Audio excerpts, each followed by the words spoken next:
Hi, Kurt, and welcome along to the E-commerce Impact podcast. It's great to have you here. Thank you for having me.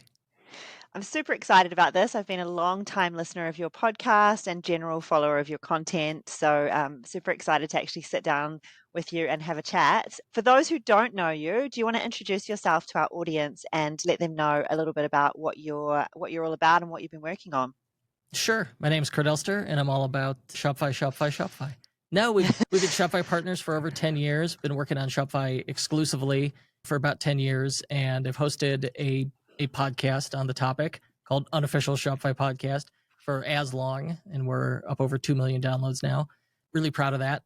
But really the driving force behind all that is since I was a kid, I always wanted to own my own business. And by the time I was in college, I started actively studying entrepreneurship. I was like, but I didn't have any entrepreneurs in my family. I was like, how do you do it? How? And so that became my driving force. And for me, Shopify was like, that was just the easiest path to entrepreneurship for a lot of people because you just do it online. And same with my podcast, with the show. I wanted to share those entrepreneurship stories because it just seems so impossible a thing to do as a teenager and in my early 20s. And so now I suppose I'm 40 now and I'm still researching it and still trying to help people achieve it.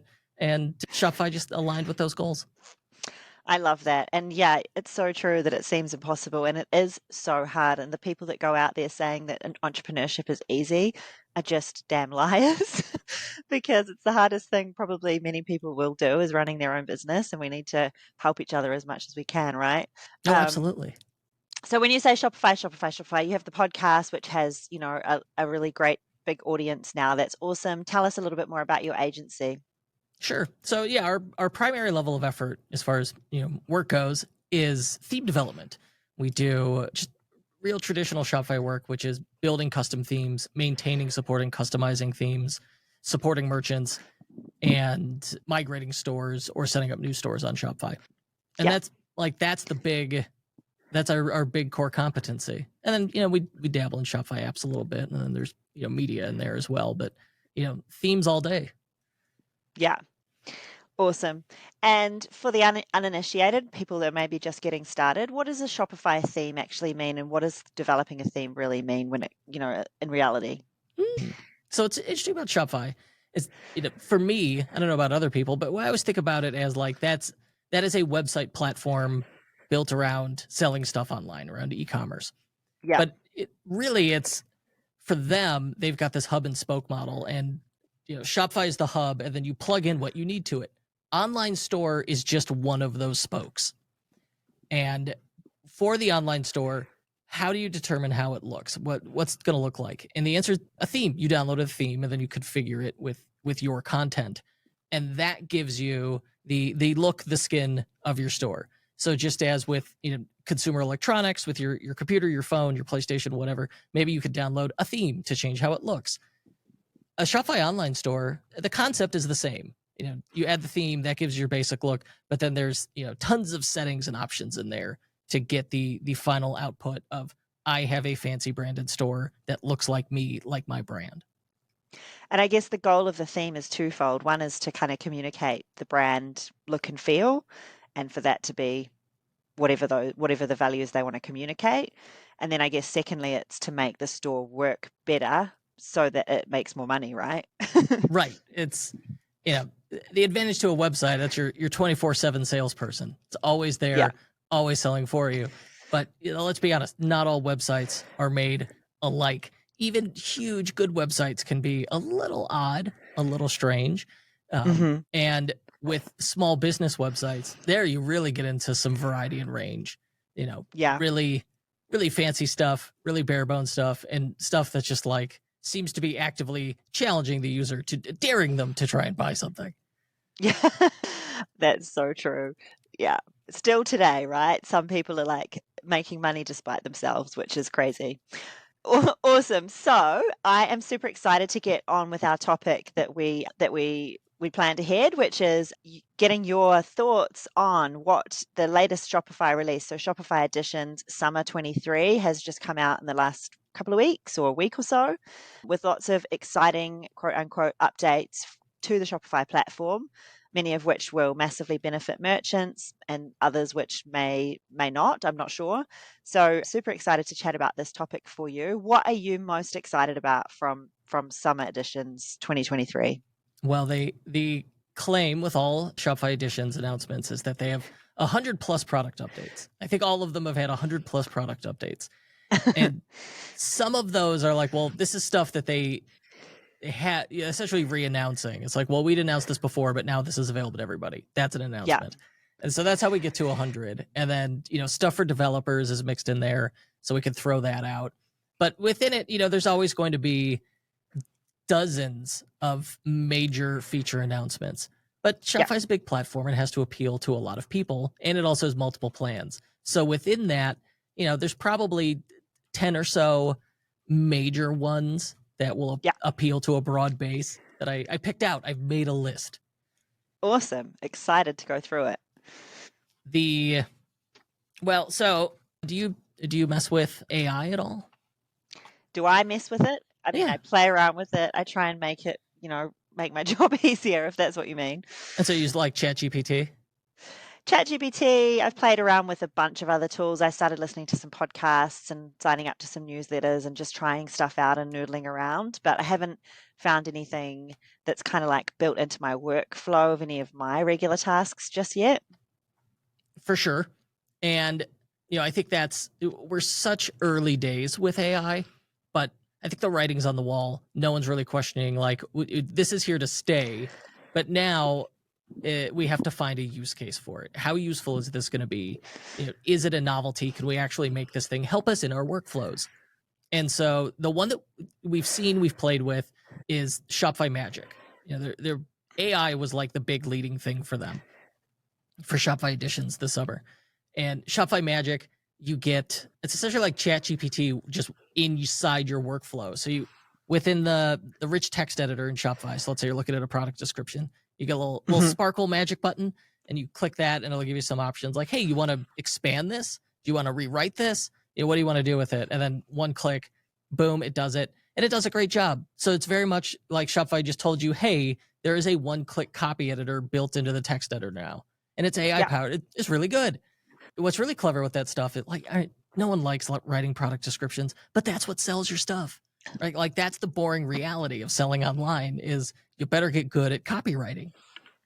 It's tough though. And so I think for a lot of people, Shopify Magic is great because I could just write out bullet points, or I could take a manufacturer's description and rewrite it. And now I can get original content. And so that's like a really easy path toward getting AI into your workflow. Yeah. And how good is it? Like, I mean, I haven't played around with it myself, but like what I'm always telling merchants is make your descriptions, use those marketing principles like sell the benefit of your product. Don't just list out the features. Tell the story of how this product's going to, transform this person's life, how it's going to make their life better. Does the AI kind of apply those sort of frameworks, and is it smart enough to be able to do that? It for sure does feature benefit. And that's pretty cool. Now, like I'm super into AI, and ChatGPT is my tool of choice for the most part. And so I really like playing with it and being like, here's your tone of voice, or like, here's an outline to work through, and here's the core content. And so for me as a power user, it's tough to look at it and go, well, I want to know how it works. What's it doing on the back end? What's that prompt look like? Like what they gave it? But feature benefit is like that 100%. That's what it does. It tries to give you at least that was an option when I played with it. Currently it's early access, but it will, when it's wide release, it'll be available. All plans, everybody gets Shopify Magic. Exciting. So, nice, easy way to get into playing with ChatGPT. It like one of the, it's not great at everything. And I think currently people are trying to apply it to everything, but copy editing is like, that's its strong suit for sure. For sure. Along with that is, the other big AI announcement is sidekick, they call it. Yeah. And I don't think anyone's played with this yet, but there's a video demo of Shopify Sidekick. And the idea is I got an AI chatbot assistant that has full access to the data in my store to help with tasks. And so you could say, hey, I want to run a sale, and this is the kind of promotion I want to run. And not only will it make suggestions to you, the claim is it'll do it. That sounds fantastic. Because think about that, like currently, if you're working in your store and you're spending a lot of time with it, you probably have people that are more experienced with it that you regard as smarter than you, that you ask for help. And the idea is like that Shopify Sidekick, if you don't have a person like that, or you want to take something off their plate, that this would be able to help you with a lot of those tasks. I attended the Twitter Editions AMA, like whatever Twitter's Clubhouse clone was, with Toby and a couple of the other Shopify execs, Vanessa Lee and Glenn Coates, and listened to their experiences and answering questions about Shopify Editions. And the thing they said about Shopify Sidekick was, because everyone wanted to know, well, what's the release date? When do I get to play with it? And they said, we're not at a place where we think it's being amazing consistently enough. It's not what can it do. It's how consistently it could do it.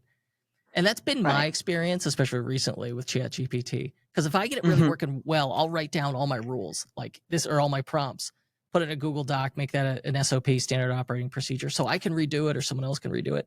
And then I'll get a different result the next week using just copying and pasting the exact same prompts that used to work.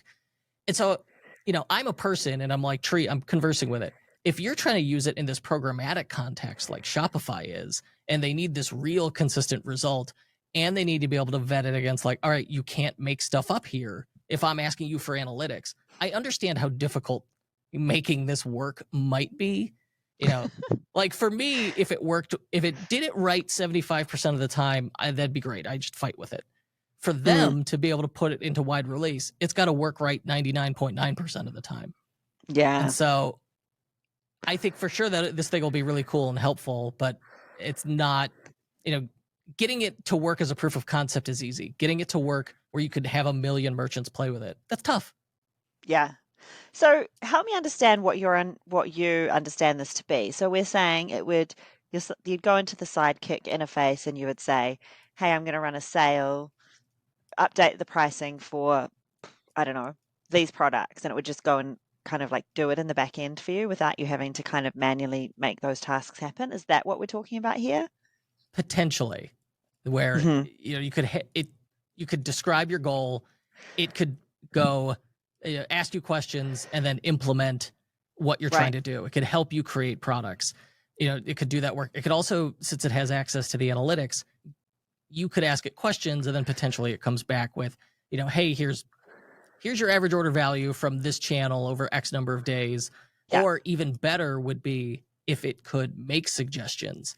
And be like, all right, based on what we know about your store and similar stores, here are suggestions for things to do, things to try.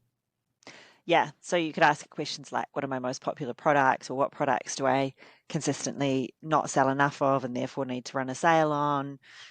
What's my lifetime value on, people who buy this product first versus this product? And then you could use that data to make strategic decisions on your store, that kind of thing you're thinking?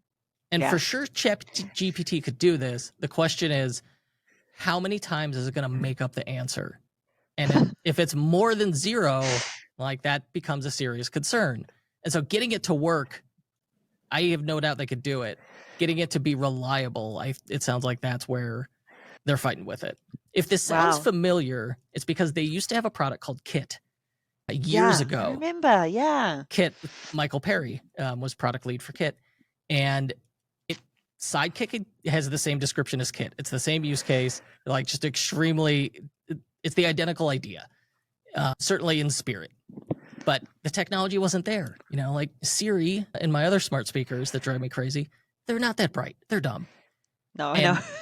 ChatGPT is like, okay, now we're going to get somewhere where now Siri could deliver on the promise it gave us, 15 years ago. Yeah. I wish they had it for GA4, because I hate that trying to find the reports I need. Just show me a graph of the conversion rate over time. Like, I know the data's here. I'm just not smart enough to get it out. Yeah, exactly. Okay, cool. So what next? All right, if you're on B2B, and this is a Shopify Plus exclusive, they really have gone a long way to improving that wholesale channel, that B2B product, where it makes a lot more sense now. It's more flexible, and it could vault credit cards. So I could store my credit card with that wholesale account, to make purchases easier for business customers. And we could do, it's got volume discounts built in. So it's like, buy 1 unit, get X price. We'll buy 10 units and get 20% off. In addition to the traditional stuff like price lists and customer-based pricing. The wholesale channel it always worked, but it always felt limited. It had constraints. A lot of by adding in new features and streamlining it, a lot of those constraints are going away. So if you've turned your nose up at wholesale, Shopify's wholesale channel, Shopify B2B in the past, it's probably time to revisit it. And how does B2B work in practice? Is that a kind of password protected site that the merchant then just shares with their wholesale partners? Because otherwise, if it's public facing, then customers are going to find it, right? Essentially. So you put it on a subdomain. So it'd be like, pro.acme.com. And when I go to pro.acme.com, it immediately asks me to log in. It would use their new customer accounts, which are passwordless. I just put in my email and then it sends me a link to log in. Nice. And then once I'm logged in, it's like, okay, here's all your past orders. Makes it easy for people to see what's up and reorder and then place their new order from there. Cool. Okay. And what specifically have they updated with this round? Ooh, I wrote this down. All right. So in the last 6 months, they've made it easier for customers to place order with volume pricing, quick order lists, more payment methods. So like business payments tend to be, you get some odd ones in there. Credit card vaulting, more features with draft orders where people may need a custom, essentially an invoice. You could draft orders are equivalent to an invoice, and more code-free customization options. So really just getting it into a more full-featured space, where in the past it was kind of like, this is the wholesale channel. It works, but you're going to work within it to hack your way through it. Yeah. A lot more features to it. So less hacky. And the other you ever do bundles on Shopify? You ever sell bundle products? Yeah. Yeah. I mean, we always encourage our clients I'm not like a merchant myself, but I always encourage our clients to play around with bundles as much as possible to increase AOV. And with those, it's almost always an app that you have to use to do it. And so they're like, that's a workaround. It can get hacky. There is now native bundles on Shopify for the first time. And it works. It's really nice. It is, let's see what we got here. Current availability, all plans. And so anybody can add this now, Shopify native bundles. And it looks and works like a product page. So you build the bundle, but it's got a title, a description, pricing, photos, appears to use your regular product form. And then you tell it all right, these are the bundles and the pricing, but you associate it to products. So now it's not going to mess up your inventory.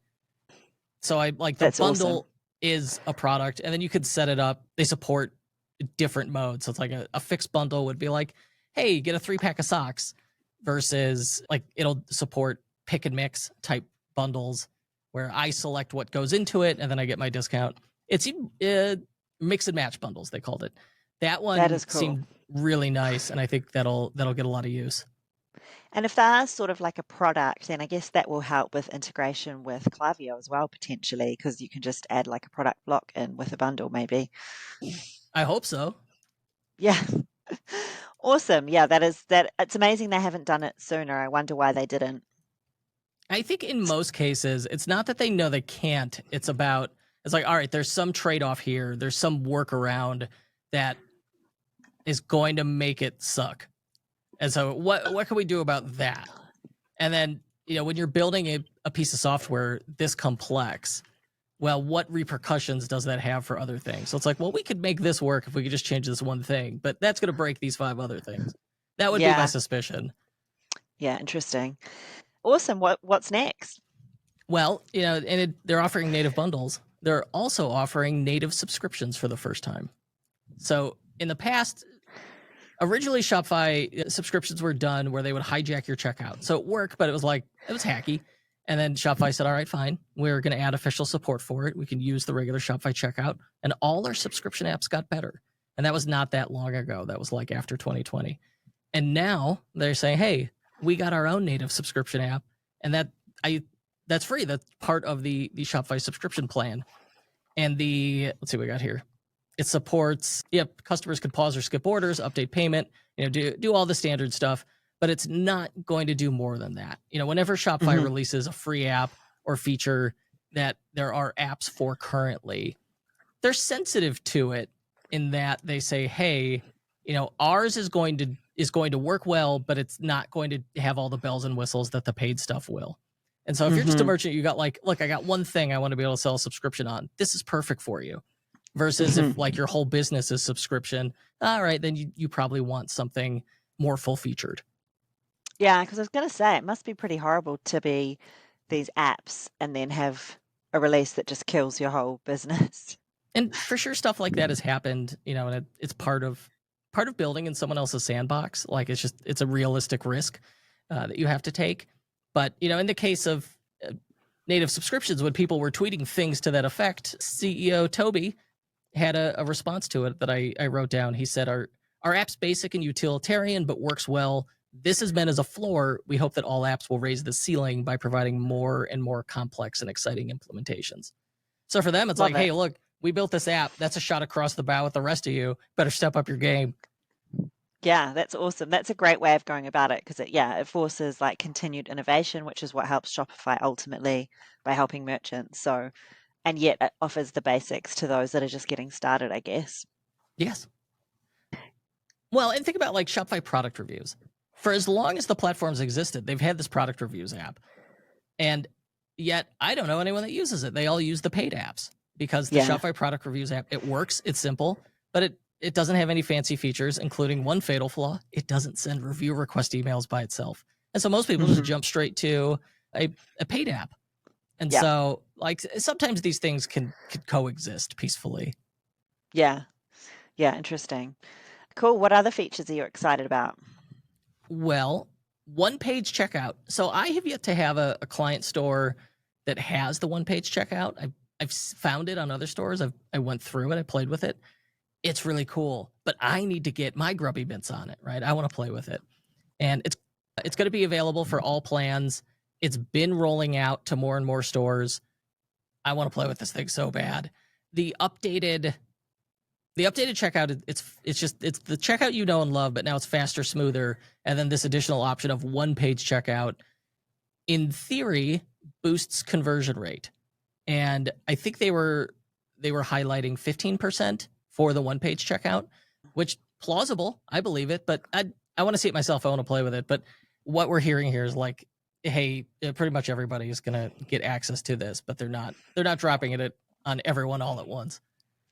I'm excited. I have heard a few people in my community, whether it's real numbers or not, talk about really big gains in conversion rate from their clients that have implemented it. So, I mean, 15% on, if that's the average, sounds pretty awesome. But I've heard even higher numbers. So, if you told, like, depending on the store, depending on what you're selling, I could imagine it going as high as a third better. It's one of those things where you want to be able to see it and play with it yourself. what happens then, though, if everyone implements it? Does that like mean that people overall just spend more, or does it just equalize everyone out then in the end? Question. It's a good question. Like, what network effects do we get into as these platforms get bigger and bigger? I know. I was thinking about that recently. I was like, because I'm 40, so I'm old enough to remember living life pre-internet, and Ditto. You didn't have nearly as many opportunities to spend money, but you also did not have like anywhere near the selection or choice. And so you're pretty much forced into like whatever your local big box store could offer you. And so I know, good, bad, but I suspect like overall we probably all spend more. Yeah. It's kind of that nudge effect of like the less barriers, then our natural inclination to go for the dopamine will just be raised. And, maybe we'll spend more online and less, I don't know, in our local coffee shop, something like that. It's something I think about for sure. Yeah. Yeah. Exciting. Well, I'll be looking out for that one. And then the other thing they're doing, so they're changing how the checkout works. And, it's not a huge change. It's very similar, but it works better. And it's all predicated on this feature called checkout extensions. And so they add a bunch of APIs, including they claim 17 new APIs, application programming interfaces. So these are ways for applications, services to get themselves into the checkout, which is a thing that was difficult in the past. You had to be on Shopify Plus, you had to edit the checkout code. That had its own implications. Now these are just like app blocks you could drag and drop into the checkout. And initially it was like, hey, we got them where we could do upsells. And that's the one I've used. Hey, we've got loyalty points in here. I've seen that. They're expanding on it. And so you'll be able to upsell subscriptions. Oh, okay, that one's pretty good. Get people onto recurring revenue. Oh, that's sweet, sweet recurring revenue. And another one is like address validator. So it's like a lot of stuff that were apps in the past that like had worked and were necessary evils, where they were like a little hacky. To Shopify has opened up paths where these apps will just be easier to work with in general. And ultimately, they all get faster. Like that is the underlying thing about all of these changes, is for the most part, this should just result in websites being faster in general. Because I think increasingly we're less tolerant of slow sites as we get better and faster connections. Yeah, for sure. Yeah, that's exciting. Yeah, I think that's always been a hesitancy with clients of ours, is like not wanting to add too many apps to their site, even if it is going to increase conversion or whatever, because they're really worried about speed. Rightly so. Yeah, rightly so. I mean, like apps in your tech stack, your tech stack food pyramid, apps are the dessert. They're like at the they should be the smallest thing in there because they have this performance cost. Well, and they have there's usually a monthly subscription cost associated with it as well. Plus True. you're adding additional potential for things to break on the site. And so you want to take a critical look at your apps. And I say that as someone who has a Shopify app. Yeah. What's your app? Give us the plug. Oh, Crowdfunder, which it's an app that lets you include a Kickstarter style widget on a product page, where it's like you set a goal and a deadline, and then as units sell, the progress bar increments, and you can set it to like units or a dollar value. Oh, awesome. So you can kind of test out a new product with your existing audience before you actually like go to manufacture with it. Is that the way people typically use it? Yeah. Or for an existing brand, it's like, hey, you could essentially add social proof to a product launch. Where you make it becomes very clear, like, oh, X number of people have bought, or like, other people are actually buying it, and you're adding that urgency of the countdown timer. Exciting. Cool. Alrighty, what's next on your list? Well, those were the major updates I picked out and liked. There's some other smaller stuff, like we're talking about the checkout. If you're on Shopify Plus, you get additional customization options in that checkout, like, just a lot more fonts you could pick from. All of it no code, just more styling options to get it more branded, which I always appreciate. If you use Shopify's custom fields, like all meta fields, they said meta fields are 4x faster. 4x faster at what? I don't know, but we use meta fields all the time for like FAQs, additional product info. I love it. And so I saw that, and I'm happy to have it. Whatever it's faster at, I'm thrilled. And I don't know the last time you logged into Shopify, but that Shopify admin got a new look last week. Yeah, people were tweeting about that. It's got that Tim Burton color palette. It's all grays. Right. Cool. And so what else do you see on the horizon for Shopify? Like, you're all in on kind of the Shopify ecosystem. Where do you think things are going to head over the next kind of year or so with either the industry, but with Shopify in general? Well, I think the subtext is, over time, that theme editor is becoming more and more a landing page builder, a like drag and drop landing page builder. And increasingly Shopify is getting better at being a content management system, where I can have my data, my custom fields live in objects and other meta fields and meta objects is the concept. And in doing that, the end goal is separate style and substance as much as possible, and then that makes maintaining and updating those themes, the appearance of the site, that much easier, because now I can update the theme and it's not going to break content, or I could change content without breaking the theme, vice versa.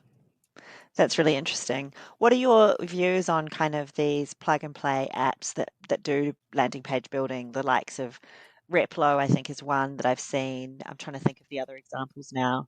that kind of help people to build beautiful landing pages with plug and play templates?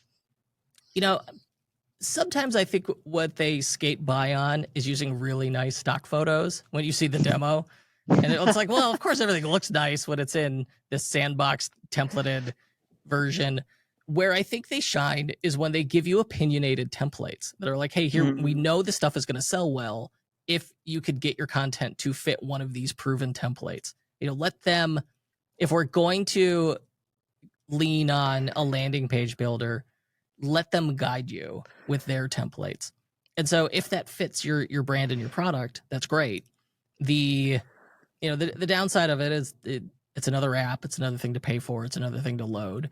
And how does it integrate with other apps? Where I've found them useful is, well, as is in the name, I would find landing page builders useful for building landing pages. So like the core site experience, I don't necessarily want to use landing pages for, but for, I got to make a promo. I need a really nice page that people are only going to see for 4 days. How much effort am I gonna hire a theme developer to build that and someone to design it? Well, probably not. But I'm also gonna sell way more if I've got this very specific branded page. That's where landing page builders like the absolute best tool. Yeah. But so you would argue, therefore, not so much if you were creating custom landing pages for, say, you're kind of one of those brands that's really got like the one hero product, and instead of using the standard Shopify product page, they want to create a landing page for the product that has a lot more content built in. You would say in that case, you would. That's where I do the theme, especially like Online Store 2.0, the way the themes handle sections and blocks where, if there's a section from the homepage I really like, well, now I can use that on my product page and I can make an alternate product page for this hero product and I can add all that content in. You can really do a lot with these Online Store 2.0 themes and never touch code.